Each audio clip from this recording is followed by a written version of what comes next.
You had a speech there yesterday. How did that go? You know, Colonel Dudley, retired Air Force Colonel Dudley, awesome. And Sergeant Major McDermott, retired U.S. Army, asked me months and months ago, probably 6-8 months ago, if I would be the guest speaker at this year's Veterans event. And that sounds like Colonel Dudley.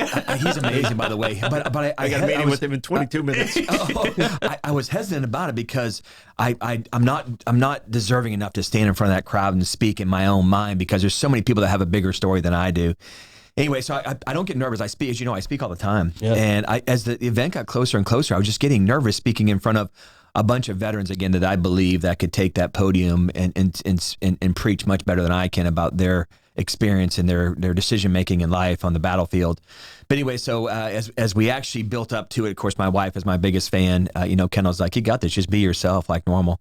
And Desert Storm, I was so young at the time, Operation Desert Shield, Desert Storm, and Desert Saber back in the 90s. I mean, I was a brand new paratrooper, just had joined from National Guard and switched over in 89 after I graduated high school over to active duty. And I made that decision to get out of here because I wasn't growing up here. And the people I were hanging around with weren't making the right decisions, which I felt like I was in a hamster wheel. So anyways, joined the active duty Army and probably the best decision, it's the best decision of my life. And I needed that, basically of that, basically the command and control of what to wear to work every day. I mean, what time to get up. I just needed that, in my life. So anyways, but I spoke yesterday and just spoke from the heart, but I got a text message the night before from General Watson, and he said that he called me a hero in a text message at 11 o'clock at night, the night before I spoke.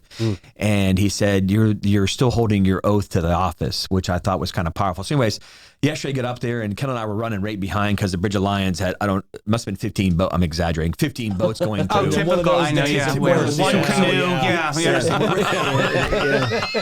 One canoe with the fishing wheels. Leave it open! Yeah. But anyway, so we showed up 10 minutes literally right before, and Chairman Arnold was actually pulled up right behind me. We were both all hustling together. But it was perfect because my wife said, because you walked in there, because if I would have gotten there before that, everybody would have kind of been speaking to you before you took the podium. Right. Your energy level was perfect. Yeah. Right. Yeah. So I got up there yesterday and just, it was emotional as I stood up there yesterday in front of almost 1,000 people, a lot of people that have served this country in so many different ways. And just spoke from the heart, but I also spoke about what I know about Desert Storm and Desert Shield. And as a young paratrooper assigned OPCOM back then to 82nd Airborne Division and, what happened back then. And I had to kind of relive that story. I'm like, okay, wait a minute, I know this story. I just haven't told it in a long time. Yeah. Anyways, just kind of went through it, and I'm not sure people understood that there was 147 American soldiers, airmen, sailors that died, back in 1990, 1991. And then, of course, an additional, 47 people from UK died too as well. And then 1,000 were wounded during that. But here's what the big thing was. At the end, the Gulf War Registry is what everybody should be paying attention to. Because what's happening now, there's a lot of deaths involving people from the burned registry basically over there.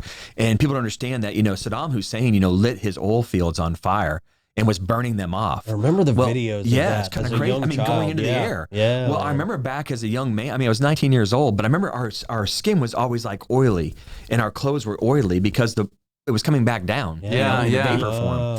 And we were breathing that stuff in for months on end. But it could have been good skincare. I'm just saying, that's why you look so young. I don't think so. I'll say, see, I'm just saying. No, I think he looks young, but I don't think it's good skincare. I was married to a beautiful woman. Luckily, you had her first. Because Troy over Davey is definitely our skincare. 100%. If you lift the curtain up, everybody, you'll see. Crude oil in your flesh is. Maybe that's why it's like that. I'm not a skincare expert, but crude oil on your flesh, I don't think it's good. Well, it's not like he was pressing it in. It was just laying. Yeah, I didn't mean to. Yeah. It was this is what we focus on. Please continue. It's my department. But yesterday at the end, too, and most people don't know this, but General Don Tyre, so after I came back in 03 and 04, I had the blood on my hands of a Jewish soldier, and you guys know this story, and I wasn't in the right frame of mind when I came home, and I finished my contract and got out. And then when I got out, it was the biggest mistake in my life. And then when I tried to get back in 2010, the American government said, you're not qualified to get back in. I'm like, okay, what just happened? I got out 2 years prior. I was good to go. You sent me to combat for 15 months, but now I can't get back in. So anyway, so long story short, I asked for 15. General Tire was cheap. Basically, he was the A tag at the time. He was the number 2 man, basically, in the Florida National Guard. And I asked to get back in. They wouldn't give me the time of day. Really? So he was sitting in the audience yesterday. He's a very, generals are, if a general were to walk in this room, you say, that guy is something in the military, just the way their appearance. Really? about Yeah, them. I know. It's a look. Yeah, It's the kinda weird. energy. Yeah. Them and infantry sergeant majors have the same way. It's something about, you walk in the Pentagon, you can tell who the general staff is if they were not wearing, of course, their military uniform. Anyways, so General Tire sitting out in the audience of 1,000 people to my right, and at the end, I was like, because of you, sir, I asked for 15 minutes of your time, and you gave me 45 minutes of your time. The next day, the National Guard Bureau in Washington, D.C. called me and said, okay, you can get back in. You gotta be freaking kidding me. Really? Yeah, because at the time I was dealing with an eye injury from a night vision system overseas. Oh, I didn't know that. And then they said, you're not qualified.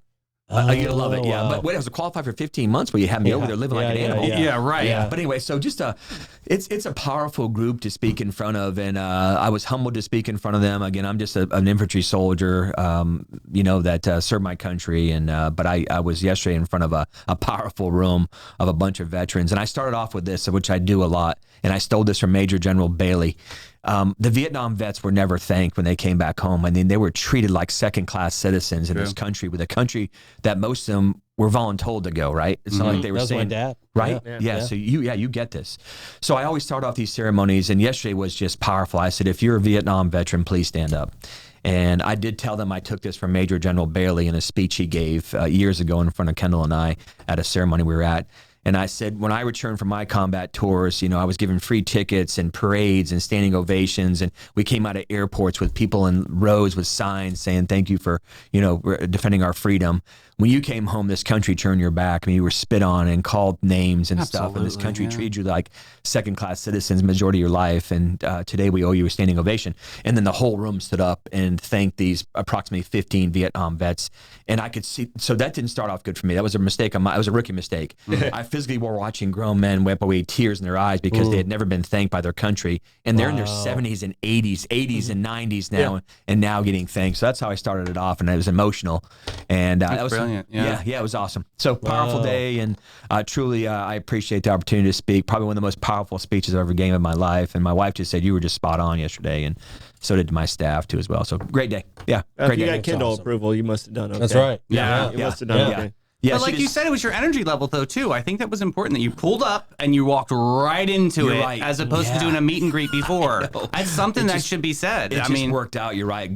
God is powerful, man. And some things happen I'm like, why is the bridge so stuck up? Right. Because the canoe went through, right? Yes, of course. Dang it. Yeah. The canoe with the antenna, with the antenna on it. Yeah, pulling a man But into everything just worked out perfect. And man, it was a powerful group of people to stand in front of yesterday, and humbled. Like I said, one of probably the better speeches I just gave from the heart about people that I am privileged to serve. Yeah. It was awesome. Those usually make the best speeches. Yeah, Very cool. Yeah, and we finished Very off last cool. night at a dinner at the VA nursing home last night. Oh, wow, okay. And we sat with a Vietnam vet last night. Kendall and I did. And we're like, oh my goodness gracious, they're so powerful, their story, and they're so humble. Clyde Lawson? Yeah, Like no, that? it was John. Oh. Yeah, at the lesson. Yeah. Sorry. Good. Yeah, that's a great facility. It is a phenomenal facility. So they had like a ball last night for the military veterans. So my beautiful wife was Oh, in I bet you beautiful- that was a lot of fun, Oh my though. goodness, it was They get all gussied up and they happy, do. yeah. It was awesome. Yeah, Awesome. great day. Nice. Great day. Hey, you guys are looking forward to, you guys are in the Christmas parade every year. We are, yeah. So our this is going to be fun. Yeah, that's a long time tradition, as all of you know here too. I remember watching as a little boy when I was growing up here on coming down San Marco in front of the Bayfront, even with the kids growing up there. So everywhere we're involved in that. Our community engagement team, they truly enjoy it. We get a bunch of volunteers from the agency where they decorate some of our vehicles and get in the parade. Of course, we have so many events going on usually on that same day, so I'm usually pulled in 15 different directions. And it was funny because someone just said, well, now you're the sheriff, you don't show up at anything. I'm like, where have you been? I had to, they're going to get a nasty text where I can work it with one finger. But anyways, it's so funny. I mean, but we just love this community. We're so blessed, and we love, of course, the fact that we get a chance to, showcase our men and women, and we're not booed when we go by. We're cheered when we go by. It's powerful. Yeah. That's awesome. Yeah. So man. we'll be there. But we also have a lot of things going on too as well in the sheriff's office. It's not like a lot of crime. It's just like a lot of growth, a lot going on, recruiting, retention. You guys are definitely in the middle of a growth period. It out there is. at the And sheriff's these office. schools And that's take good. a lot. These threat assessments, we talked about this a few months ago. These threat assessments, our deputies are busy. And it's always putting out fires, of course, with parents going, is this what's going on? No, it's not true. We're working on it, kind of thing. So it's powerful. We are close to running out of time, and I don't want you to get in trouble for not mentioning this. Yeah. But the Diamonds. Yeah, oh God, please, yeah. So because I don't want you to get in trouble. Yeah. And it's My next question, Troy. well, but I was looking at the clock, so I had to stop him. Okay, I'm tracking now. Yes. So you guys are doing the boxing, the Brawl of the Badges. Yep. And this is going to benefit Diamond of Dreams for Yes. you guys this year. Yeah, so this is exciting. This is great. I'm glad you guys are breaking this off and doing this event here in St. Johns County. Yeah, first of all, we appreciate you and your entire team because you let us kick it off last year with piggybacking off of course, the Florida Man Games, and it just wasn't the right venue for you. Got your own thing going on, and ours is its own thing. But this year, because of you, honestly, giving us a chance last year, the AMP has teamed up with us, and we will have St. John's. We're calling it St. John's Fight Night. So the St. Johns County Sheriff's Office is fighting mostly firefighters for the most part from St. Augustine City and St. Johns County Fire and Rescue, but there is some other people in there too as well from Fight Like a Girl, which was our crew last year, and then some other firefighters and people that are supporting them. So that'll be on February 13th. It'll be at the AMP. Tickets will go on sale. I don't want to put this out loud here, but it'll go on sale on Black Friday.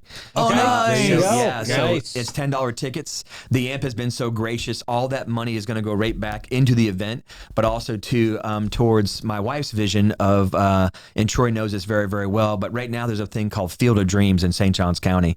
It's up in Aberdeen. It's one field. It's servicing about probably 260, 280 kids, and these are all kids that are special needs kids, and but whether it be a wheelchair or just, whether it's autistic or just simply, some type of challenge they have in their life as children, they get to play on this specially designed field that is basically carpet that looks like a baseball field. Right now they're running Friday and Saturday and Sunday nights because there's so many kids. And then Kendall went on a limb and said, let's build one of these same fields in southern St. Johns County. Yeah. And we know that, of course, with our poverty level, majority of that probably is in southern St. Johns County. So we know we can actually get it. Kendall can, of course, get those kids in southern St. Johns County they can't attend those services. But also, too, she wants to build a special handicap playground that kids with wheelchairs can access the entire playground. That is so cool. Yeah, so we are off and running. She has changed it to Diamond of Dreams, meaning baseball Diamond of Dreams. Yeah. We have the property. The county gave us property on the Place Athletic Field. Cool. So we're going to go ahead and run it under PAL. And she is off. We met with Tim Tebow a couple weekends ago. Tim was just loved her presentation. Awesome. We're meeting with his foundation soon. We're meeting with the Gate Foundation. We're meeting with two other foundations I don't want to name out loud because they're massive foundations that want to go ahead and step in and be a part of this. So we're off and running with the fundraising, and I appreciate you bringing it up. Troy, of course, is involved too as well. That's fantastic, sir. That's great. So super excited about this. So we'll have more to follow. Yeah. And that boxing match going to happen February 13th. Yeah, right? February 13th, we're going to kick off again with the PAL bouts. I think we're going to do 4 of the kids first bouts, and then we'll go into the adult bouts after about a 20-minute interval, intermission, and then go into, they want to pull off 10 adult bouts. So we have some That's major. That's going to be a real show. I'm telling you, we will not. The sad thing is we have more female fighters, boxers, than we have the male. So it'll be about half and half, about 5 bouts of females and 5 bouts of males. And just the rumor is out there, Chrissy Pageant is not fighting. The state champ. She's one of my deputy sheriffs. She is the promoter running the event under me. She's great. Okay. It was so great working with her last year. She's a rock star, yeah. And her wife, Corinne, is beautiful. I mean, she's a rock star. We're so proud of her. So it's off and running. Nice. Yes. Awesome. Last year you had celebrity judges. Yeah. Are you going to have some more celebrity judges for this one also? Yeah, so waiting for Rashad Evans. Some of you know who he is. He's a UFC reigning champ. We're going to put some real, I hate to say real judges. We had, of course, some Jaguars in there last year, Indianapolis Colts. And then, of course, we had some UFC fighters in there, too. But we're going to probably go down the real judging lane because it's getting serious business now. So last year they were a little upset that it was came down to a draw type of thing. Again, in defense of the football players, because I love these guys, man, they're close friends of mine. They don't do that for a living, but the other 3 or the other 2 did. They fought for a living, so they kind of understand how important 1 point may be. Right. So this year we're probably going to line it with 5 judges that are probably USA Boxing certified. As opposed to the celebrities. I think it's important that we go down the road of get judges on there that know how to actually score the bout and be fair, because then we don't have to have trash talking between the fire department and us. Right on. There you go. Because we don't lose. You want it clearly settled. Yes. Yeah. Okay. Yeah. All right. They're training now. You're trained Very now. good. Yeah, of course. Thanks for asking, though.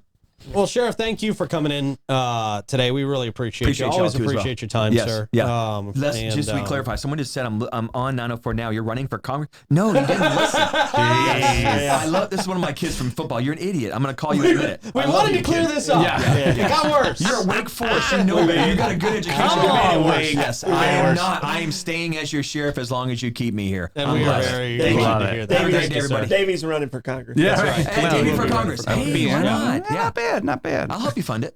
There you go. Okay. Thank you, everybody. Have a great day. God bless. You as well. All right. We're to our